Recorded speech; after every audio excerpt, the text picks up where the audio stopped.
Well, we're going to be looking forward to your leadership on this issue, Senator, because we need this changed, and we are going to be looking at you to be making sure to move the needle on this. Let me ask you this. As far as the origin of this coronavirus, we know it came from Wuhan. Do we know if it came from the only level 4 super lab in China is located in Wuhan, or was it this open market? Because there's a lot of conversation on whether or not we at some point are going to learn that somebody made a big mistake by playing around with biochemicals and it got out. Well, Maria, you're exactly right. That is a critically important question to ask. How did this start? What could have been done to prevent it?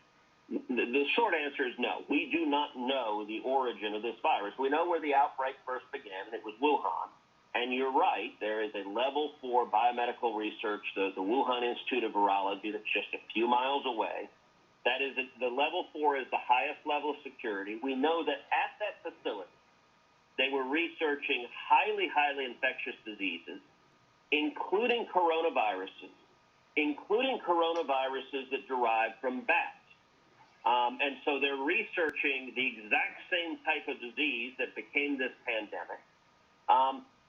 And it is a natural question to ask. There had been multiple stories written in the global media about how the security protocols at this Wuhan Institute were lacking, that they weren't very good, that this is, this is the sort of place you see in the movies where people go in the hazmat suits and it's all, sealed off and because there are exceptionally dangerous diseases there. And there is a very natural question to ask of, well, did somebody make a mistake? Were they studying this virus? And did it escape accidentally? And is that part of why the communist government in China tried so hard to cover this up? I'll say it's an interesting thing, Maria. There were initially some questions being asked right at the start of this outbreak, right along these lines. And then you saw much of the mainstream media react in lockstep and oppose it with a ferocity that was just curious. And there were a whole series of stories. Disgusting. That's exactly right. There were a whole series of stories that said, no, the science demonstrates this virus was not made in a lab.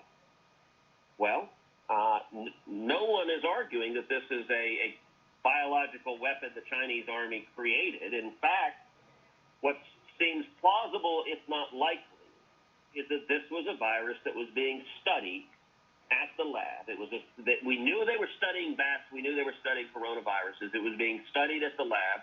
And the natural inference, if there's an outbreak right next to where they're studying this virus, is, well, somehow it escaped, presumably accidentally, that some safety protocol wasn't followed. We don't know that, but China doesn't want that question answered for the world to know. And in fact, a Chinese government tweeted out that the American military brought this virus into China. I mean, what a ridiculous propagandist lie. But China doesn't want this known. The World Health Organization, which is dependent on China for a whole lot of money, they don't want this known.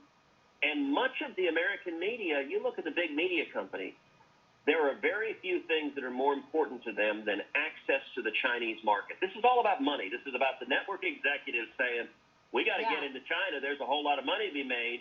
And so let's defend China at all costs. Once we defeat this pandemic, and our priority now needs to be the immediacy of defeating this pandemic. Once we defeat it, there needs to be serious, careful inquiry into what the hell happened, how could it have been stopped, and how could we have saved all of the lives that are being lost right now to this terrible disease?